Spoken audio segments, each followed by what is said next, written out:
Hey guys, how's it going? I figured I could talk while you eat, but then you guys kept talking and I'm like, I don't want to spoil your conversations. It sounded very like you guys are getting along, and here I'm breaking it all up. I apologize. How's it going? Did everybody have a good ride? So far, so good. It was short, but it was a good ride, and it was got some hills, some winding, and whatnot. I got some great drone footage of us driving around. I got great drone footage of running into a power cable, which was amazing. And those drones are amazing. I don't know if you saw it, but it crashed into that power cable, and it sheared one of these blades almost in half. And the tips are all broken off, and that thing still flew for the whole time. It's pretty amazing. What happens is it puts the power from the weak side, and it compensates it to the other side, and the brain inside this thing's pretty amazing. So I got some great footage. If you're interested, I did give it to the shop so that they can work it into their content. And but if you're interested and you want to see the video on my website, who here doesn't know who I am? Raise your hand. Okay, everybody kind of. Peter doesn't know who I am, which is great. That raises a whole lot of weird questions, but why am I here? If you Really gonna write that? okay. So if you're interested and you want to follow along, you can see my YouTube channel through my card, and you can find a video there. And don't pay attention to the fact that there's a Scorpion 20FS on the top of this card. It is really an Azub. Your eyes are just confusing you. But we can edit that out later, okay? Because I don't want to make HP mad at me. But anyways, so yeah, that was a fun ride. I'm a YouTuber. I have 120 plus thousand subscribers on my YouTube channel and thousands of videos. I have shared my journey around the world. I lived in China for 20 years, and I didn't just live in China. When you're living like China, which is Ningbo, where all the cluster of points are, it was very easy to go to Japan, go to Korea, Vietnam, Laos, Cambodia, New Zealand, India, different places. Now, these are mostly points here, the yellow points with the arrows. Those are all places I've been to on the trike. This is my map. You can find it on jio.com if you're curious. And the cool thing about it, which I have to actually update it, is if you zoom in, you can see each arrow is a play button. And if you touch it, the internet here is a little bit slow. I'm still having some trouble, but see how slow that was? But you can pull up, this was December 13th, 2015. You can pull up the video I made on that day at that location, which is pretty cool. Huh? Is this when you were skinny? This is when I was handsome and skinny. Yeah. I was still bearded though. I had a comment. Did you see that comment? There was a comment on my on one of my videos that was like, why do all men that ride trikes have beards? It's like they were like, it seems like a thing that right? I mean, like if you look in this group, I don't see a clean-shaven one amongst us, you know. What sort of weird conspiracy is that? We're too lazy to ride a regular bike and too lazy To shave. That is very true. So, really quick, I was cycling around Asia, and I cycled from China, Korea, Japan, Taiwan, Vietnam, or back to China, then Vietnam, Laos, Cambodia, Thailand, and then I stopped in Malaysia. In Malaysia, the pandemic hit, and my trike got locked in Kuala Lumpur, and I flew back to China. I spent most of the beginning period, first 2 years of COVID in China. My wife is Chinese, and my daughter is half, and a very cute little mixed girl, which is wonderful. She's in my videos, and my videos share everything, so you can see not the physical birth of my daughter, but just the afterwards, wheeling out, you know, and her little face all scrunched up. But you can see everything in between as well. The pandemic got me locked in China, and I said I really wanted to continue cycling around the world, so or at least traveling around the world, because my mission was to travel around the world. And I decided to come back to the States. And so I came to the States trikeless, and I was like, well, I'm going to try and travel however I can. So at the time, a lot of people were living out of their vans. Van life was a big thing, so people were like hanging out in their vans, living in their vans, and van life was sort of a big thing, and it was especially on YouTube.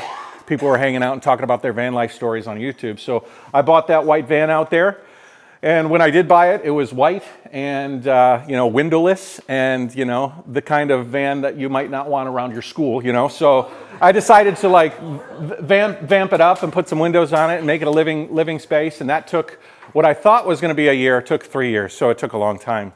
In that time, I was traveling around the United States, picking up parts to build it out, and I kind of made my way to Portland, and I hung out with a recumbent trike shop called Recumbent PDX, and it's owned by a guy named Mel and his wife Janet, and I became really close with them, good friends with them, and through Gary Solomon, you all know Gary Solomon, Laid Back Bike Report, through Gary and Mel, I was connected to Hansa. Hansa is the marketing director at Azub. Everybody here should probably know Azub. And so I got hooked up with Hansa, and Hansa knew that I was traveling around the world, and he wanted to help me to continue that. And he knew that I didn't have my trike. I was stuck at Kuala Lumpur, and he said, hey, why don't you come to the Czech Republic, and we'll build you a TIE Fly X, and we'll send you on your way. So that's the beginning of my little talk here. About 3 years ago, I took and I flew out of Portland, and because that's where I was kind of staying, because Portland's big with vans. There's a lot of van building components there, so I was like sort of camped out there building out my van. That's why I spent so much time there. And so I flew all the way to the Czech Republic, and I started to build a trike. So I landed in, let's see if I can supersize this. Okay, it's kind of weird screen aperture, but we'll figure it out. So this is Hansa and me, and I kind of pulled a few clips of. Oh, I didn't see that. I did not see that. I was like, I'm looking at the arch and the fact that we're in Vienna is the first time. So anyways, we were there, and Hansa and I rode through Vienna, and it was like my first time in that part of Europe, and he picked me up at the airport, and we ended up riding around. This is Hansa, and he's got a very relaxed position on his Azub Mini, and he took me around, and we explored a little bit there, but then okay, so then I went to Czechia. So the Azub brand is made in Czechia, and in a way it's made unlike a lot of different trikes and bikes because the frame, the titanium elements, the steering assembly, all of that stuff is actually made in Czechia within a fairly narrow radius of the factory. A lot of the trikes in this room, the frames are made in Taiwan, which is not, I'm not knocking. Taiwan makes excellent frames, but the Azub line is all kind of pretty intimate, and they're all kind of working together to make these trikes. So I got to learn that. I stayed outside of the factory district in Uherský Brod. Just a quick funny note. Azub, if you wonder where did that come from, the A and the Z come from the name of the owner, Aleš Zumekis, I think is his last name, AZ, and then UB is Uherský Brod. So AZUB, that's how Azub comes. Coincidentally, IKEA, same thing. IK is the initials of the owner, and then EA is the location of where IKEA was founded. So kind of neat. So anyways, I stayed outside of the factory, and let's see. I didn't have any panniers, so I had to go with my cameras and stuff. Yeah, so I had to ride into the field with my bag, and just to kind of give you an idea, if you watch these YouTube videos and you see like people like riding past the camera, and you feel like it feels like, oh, he's riding through the world and he's having, well, a lot of it is you've got to walk up, set up the camera behind the weeds. No, this is my first ride. They gave me a trike to just commute from the Airbnb to the factory. So it was a lot of like set up, go, sit down, and then we're going to have a lot of shots like this of the ride that we took today, which are going to be pretty nice, where I'm riding through. A lot of Czechia is really, really beautiful paths and trails through countryside. with a lot of farmland, very similar to what we rode today, you know. It's very, very similar. But a lot of people using it, and maybe a little bit different, because instead of like roads, they're literally just paths that connect villages. And these paths will be just like a spider web, networking every village to its companion village. It's pretty interesting. And so I rode, let's see here. When I fly, I love to see like the view from the sky. You know, there's things that you can see from the sky that you can't see when you're down at the ground. And it's almost like you have a magical power, you know, when you're flying a drone, especially when you're riding, you see yourself riding through the world. It's pretty nice. So this was kind of cool. So I was flying and I caught this deer. So I threw the drone up as quick as I could, and I caught the deer kind of galloping across the, I know I'm going to do this and then it's going to go to the next frame. Does that drone have a follow me function? Okay, the drone does have a follow me function, but I never use it. Okay, if you saw me driving on the trike, flying the drone, I'm going to do this first so I don't throw my laptop and then you'll hear me swearing a lot, and we don't want that. But I will fly the drone. So when you're flying a drone, you can set automatic, right? So you can set it a height and a certain angle, pin it to you, and then you ride, and it stays there, pretty much fixed. You're going down the road, it'll stay there. But what I like to do is you know, in shots like that where the drone is sort of following but also moving, you get some more of an organic shot. And in order to do that, you fly the drone. And this thing goes up, down, turn left, turn right. And this one goes forward, backward, left, and right? So you need both thumbs in order to fly it. Now, I have made my driving on this trike one-sided, so I can shift and drive and steer all at the same time and brake. So like when I'm recording myself while I'm riding, I can do that. But when I'm flying, oftentimes I want to have a full functionality, so I ride the trike with my elbows while I'm flying with both thumbs, and oftentimes I'll look in my mirrors, but I'll be looking at the drone, which has got a larger point of view of what's in front and behind me at all times. So I probably have, like, there's a car coming from about a mile away. It'll be, you know, in a little while. It's pretty interesting. It's like I have a heads-up display of what's going on way far away, and on my side bags, I have easy access to all my stuff, you know, in no time. So, like, I think this deer, either I saw it or it kind of found me. And yeah, so I was riding through, and we had this like 2-track, and then the deer crossed over, and that was kind of neat. I mean, that's a really neat. You couldn't get that shot. How would you get that shot? And then 30 years ago, you know, you'd have to hire a helicopter, you know. And then he jumped out, and then the next scene, she kind of stopped, and then I knew that she stopped, so I kind of pulled forward, and I caught her staring, and you'll look, she'll actually come towards the drone, like she's interested in it. And then I tried to move the drone, because I think the path is right about here, and I was trying to get the drone positioned between the deer's face, and see, she's coming towards me, which is pretty cool. And there I am. So I was trying to get that position there. I mean, what a great shot that is. That is so beautiful. Anyways, that was just riding to Azub's factory, which when you got that kind of a shot going to Azub's factory, I was pretty excited about it. Yeah, there we go. So food, you know, obviously if you're a YouTuber, food is very important. As a matter of fact, I don't know if you saw me, but I was recording me eating the pulled pork. So, you know, it's kind of funny because one of my biggest videos I've ever shot was called Seafood Steam Table. And it's basically, I was in China, and they had this big table, and the steam came up through the center of the table. It had some sort of a furnace down below in the basement, and they were pumping this steam up, and then so you could open this valve and like steam. So they put all of these live crabs, live fish, live crawfish, live shrimp jumping around, and then in each section, and then they put this big canister over it, and then they opened up the valve, and the steam was like pouring out of the side. And there was about, in China, we all eat on Lazy Susan. You know what a Lazy Susan is? Like a table that rotates. But they're really big. You know, the Lazy Susan is as wide as I am tall.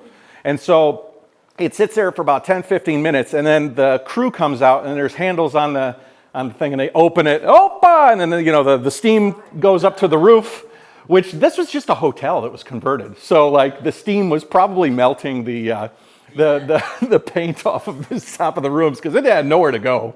The restaurant didn't stay open for very long, is what I'm saying. But the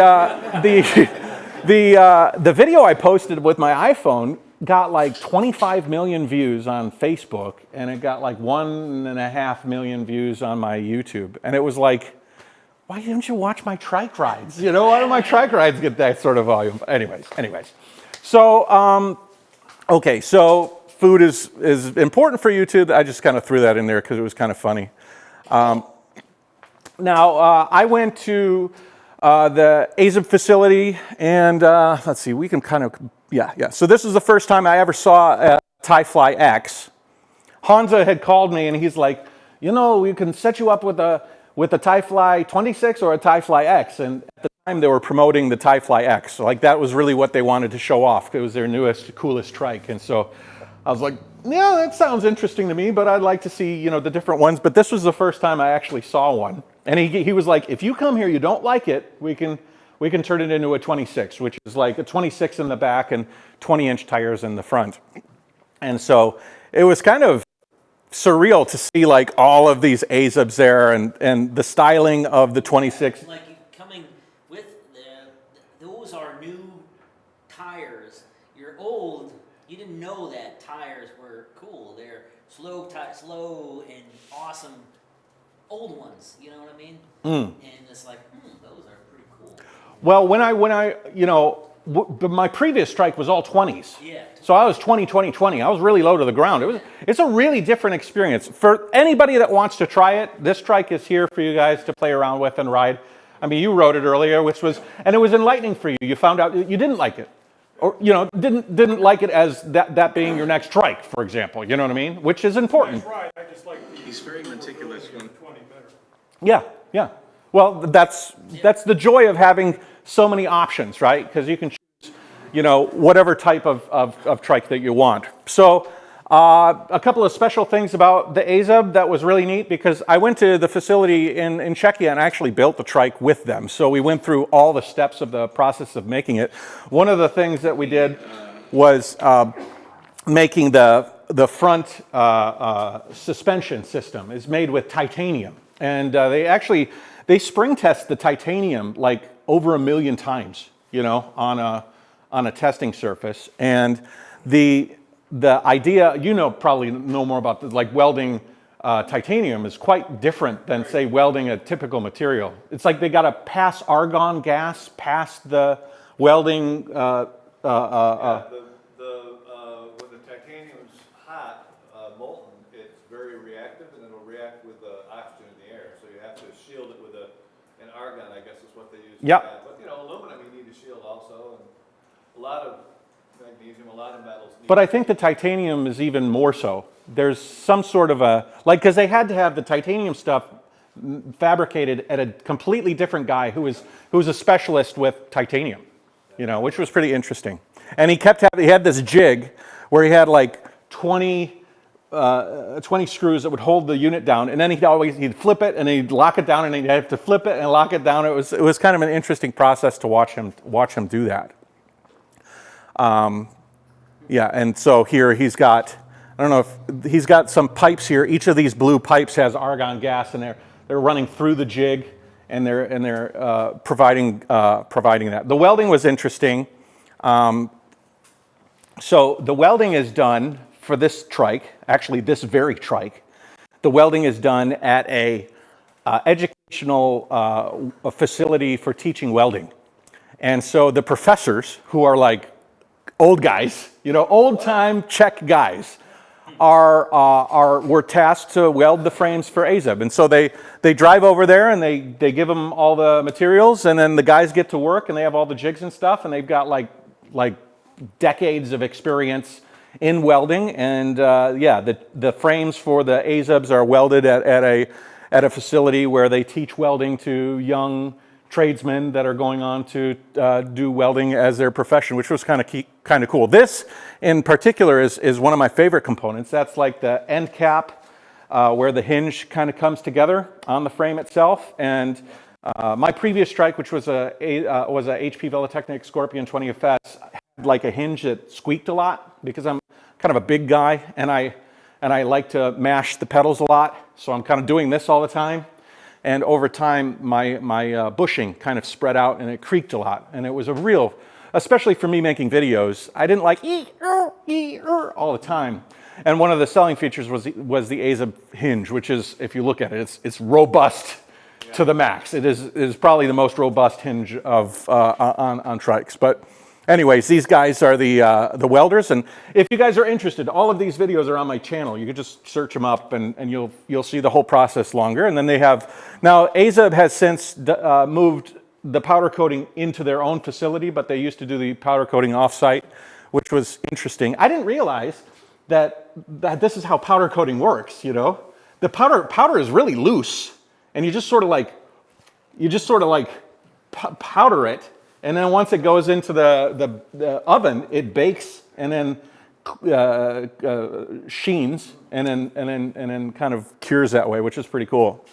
So the first ride on my new trike was pretty cool. Bump the volume up a little bit, see if we can hear. So we assembled the whole trike at their facility, and then this is Alesh, he's the owner. And then Peter, he assembled my trike. What do you think, Alex? Are you satisfied with Does this face look satisfying? And then, I mean, Azub's pretty cool because of all the different people do different things. This is Milan. Milan rides a kick bike. You know what a kick bike is? It's like a scooter, but with bigger wheels. And he rode a kick bike up Pikes Peak in Colorado. Like, what's it, 14,000 feet? Something like that? He rode a kick bike all the way up. He kick bikes all through Europe, and he's got about 500,000 kilometers on his kick bike. Just his kick bike. And he's a thespian, so like he does Shakespeare in the park and stuff like that. Yeah. So the guy is very unique. The guy is very unique. But This is a big boy. Bigger than the 20s, that's for sure. Yeah, I can't wait to get it on the road. so we took it Are you on. gonna come for some beers? No. Okay, that's an interesting segue because just a quick factoid. Czech consistently ranks #1 in the world for beer consumption per capita. The average Czech drinks around 140 to 150 liters, about 37 to 40 gallons of beer per year. And that means the average person, meaning babies and like people that are like old people in nursing homes. That's non-drinkers, that's everybody combined. So that just kind of goes to show. And the one after that, Germany drinks 95 liters a year. So 150 liters to 95. That is pretty incredible, right? That's a lot of beer. But anyways. They're skinny. They are. How do they do it? I drink a couple of beers, I feel it the next day, you know? It's kind of funny because they're like, why are you drinking water? Just drink the beer. You know, there's water in beer, they will say. I'm like, okay. So anyways, we went on our first ride, and our first ride was... You guys just missed it. Our first ride was to go get beer. So we all left, and we went to get beer, and it was kind of funny because I was recording it, and then this happened. I just had my first accident. So I rode they literally built the trike. It's brand new, like literally right off the line. We all get together, we're riding out there like, oh, this guy is a world traveler riding all over the world, and I'm holding the camera, and I'm looking at I think it was one of the guys, maybe it was Milan, and I wasn't looking, and I slowly rode off of the street into the ditch, and I very close to tumbled into the ditch. I caught it at the last minute, but it was kind of funny that... I was talking to Lucas. Lucas. I just rode right off the road. Well, that's one down. On the way to get beer. I mean, I was off the road. Get the beer, yeah. Supposed to save it from after the beers. It should have. I was getting it done. I was getting it out of the way, you know? So kind of a funny thing. I have a stupid thing, and you guys might have heard me if you were riding around me when we were riding on this path. Is every time I see hay. Do you know what that is, right? In America, they call that hay. Hay. Yeah, so when you ride past, hey! Hey! It's a dumb joke. It's a really dumb joke. Okay, so kind of a funny thing is that like Hansa, when I was making this video I did the same talk at the hostel shop in Wisconsin, and I was doing that. Hansa sent me a message, personal message, and I'll show it to you because it's kind of funny. Hansa and I now are like honest to goodness buddies, you know. And he sent me a video of him and his family. Let's see if I can play it.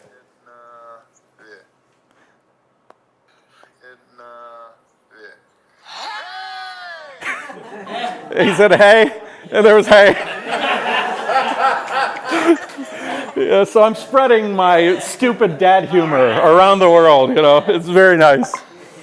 So one of the cool things about, okay, so once we finished the trike, me and Hansa took a trip. And that's kind of like, oh, go ahead.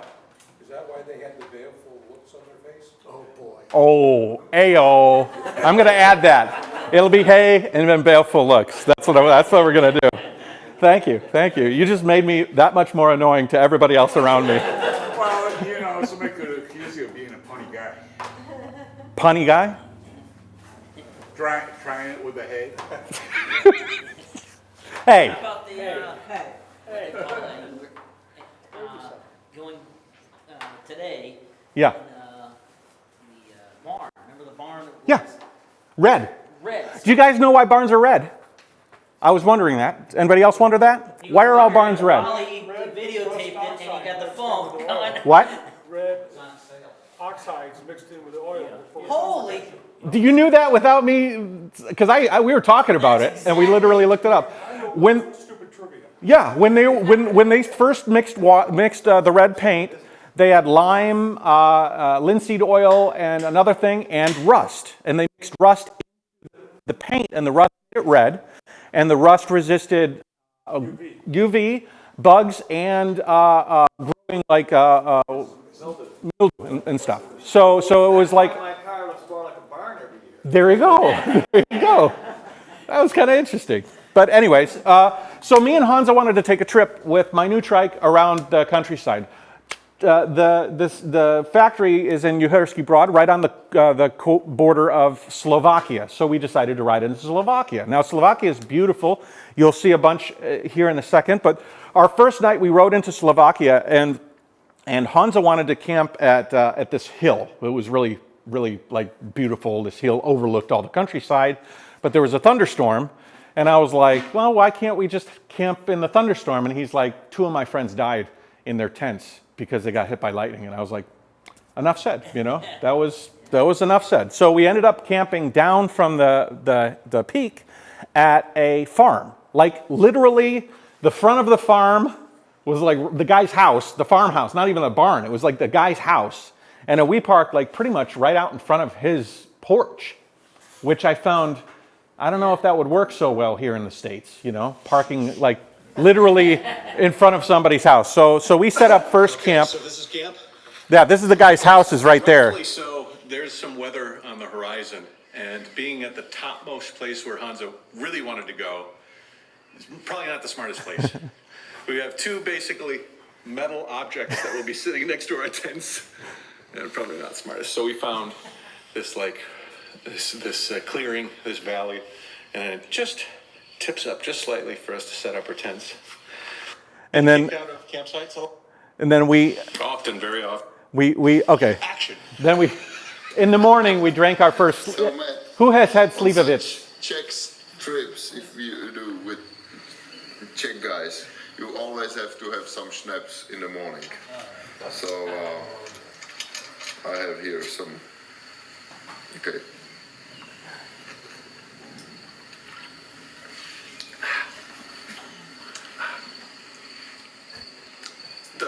Travinsky, what do you say? Na zdraví. Nastravi. Nastravi. That's exactly for that. Na zdraví. Nastravi. So that was, morning schnapps, and yeah, it's really good, Oh, wait. morning has begun.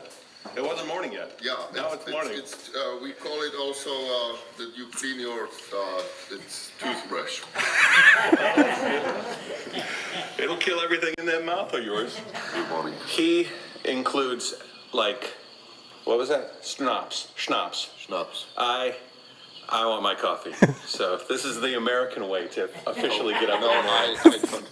If it would be only me without the camera, I would Yeah, not he was take playing to the camera. snaps with I don't do it, but So, He's a very good guy, you know, just. oh, Hans is a great guy. The whole Aza team is top notch, but Hans is quite special. So he let me ride his Aza Mini for the first time, which was pretty interesting. stop. Oh well, there is a car coming. I had a good start there. Yeah, you had. He tours like with heavy packs, and he rides all around the world with his Mini. Is it? Yeah, it was funny because he didn't. He's like I said, it's my first time, and he's like, We call it. it's not your first time, is it? And I said, yeah, it's my first time. Oh, I'm going the wrong way. Oh, I was talking to Lucas. Whatever. Do with. We'll just pass it up. Okay, then I. It's funny because I'm like, follow me. Oh, you're okay. Just put the handlebars down. Yeah, like this. All right, you follow me. Okay.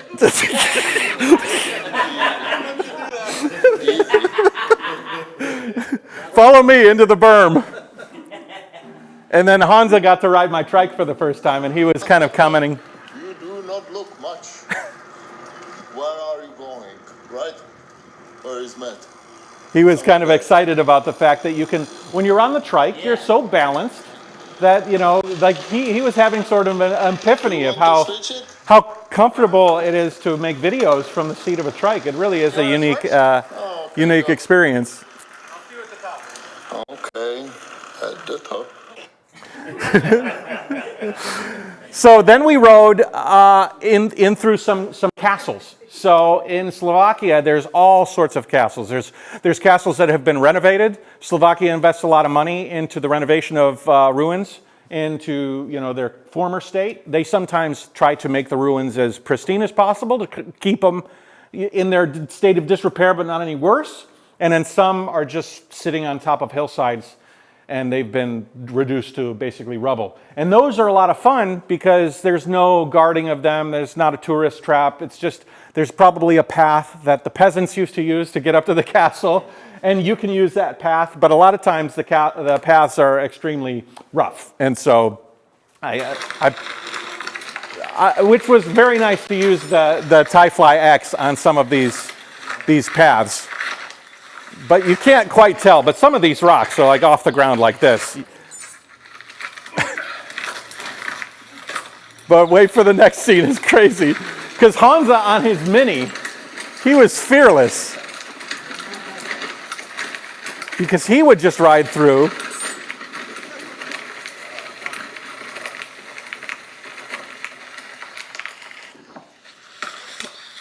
Yeah, I had to set up the camera so I could get myself this rock. This rock was like that high.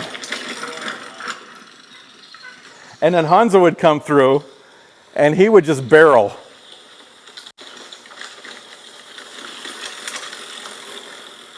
And these ditches here were about yay deep.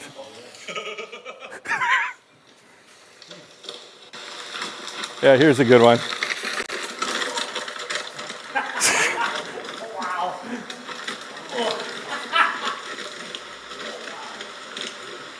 Made it though. Yeah, I mean, look at that. That's crazy.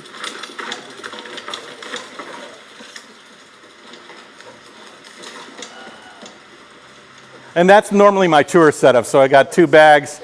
I had the travel biker, which I really like that travel biker. They don't make that travel biker anymore. That Ortlieb travel biker, it's like a suitcase. It was great for my laptop. And then, okay. Oh, and then we'll end with that. This was funny because I at the top of the castle, I ride on a trike for 10 years. I never have to push it. I meet Hansa for a few days. And look what happens. So, anyways, the countryside of Slovakia is beautiful. A lot of like this sort of terrain. You're up into the mountains, but the real beautiful stuff is. Oh, this was kind of cool. So Hansa was riding down the path, and I kind of wanted to cut through the weeds, and it was the weeds are about yay high, and That's a crop, isn't it? no, it was a hillside. These weren't crops. They were just grass. Yeah, no, now it was a trail. And so let me get to the castles. So this was like one of the ruined castles, and there was a courtyard here where maybe the kids would play,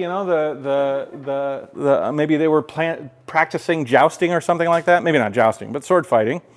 And it was really wild to see the state of repair of this castle and to be able to just walk around in it like it was ours, It was really, I mean, when you put your hand on those stones, what stories were those stones, what did they see, if you could see? And it was kind of neat and surreal to hang there. You could see there was some scaffolding and stuff.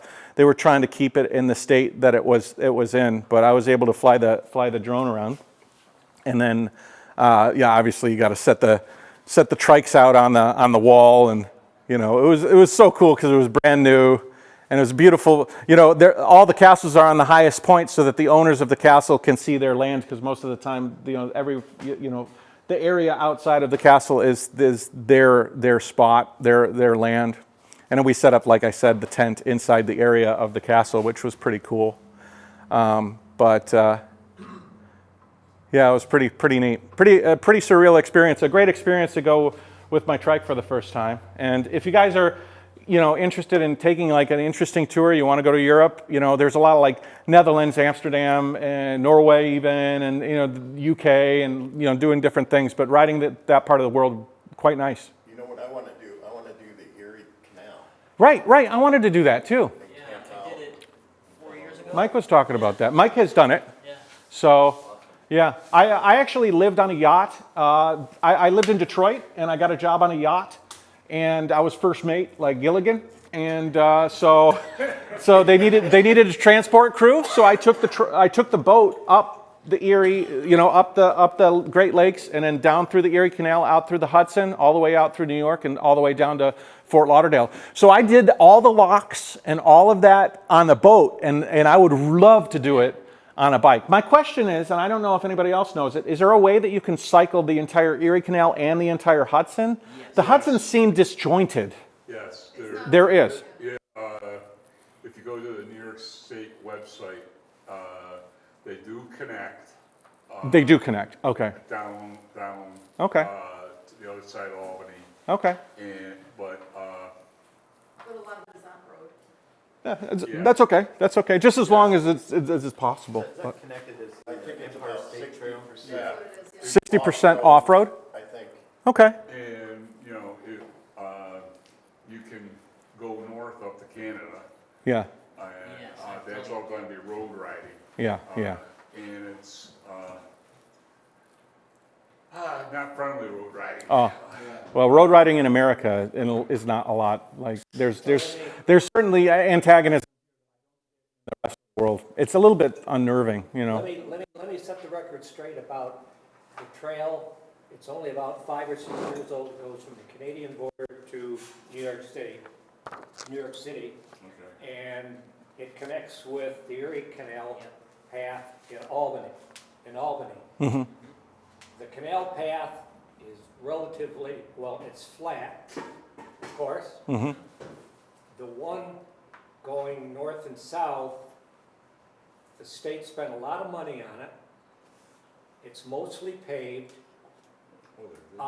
There's a lot of hill climbing, but it's paved. And wherever they are on the road, they created a third lane for Yes. the bikes with Yes. not barriers, but poles. Yep. And wherever you have to cross the road, they have the signals that you Okay. push. Okay. Good to Yeah, know. and That's good to know. there's a guidebook for each one, That's where I just choke up sponsored with- from New York State Parks and Canals. Okay. Cool. I mean, I'm trying to keep it short because I know we only have, I'm probably over the half hour already, but yeah, for sure. But Pete's going to continue and talk a little bit. I'm currently on a big tour of the United States, visiting all the Azub dealers in North America. I'm probably more than halfway through, but it's been amazing. And thanks, Peter, for hosting me here. And Where are you going next? after this, I'm going to Rad Innovations in Vermont, then Bike On in Rhode Island, then Jersey Benz, then the Bike Guy in North Carolina.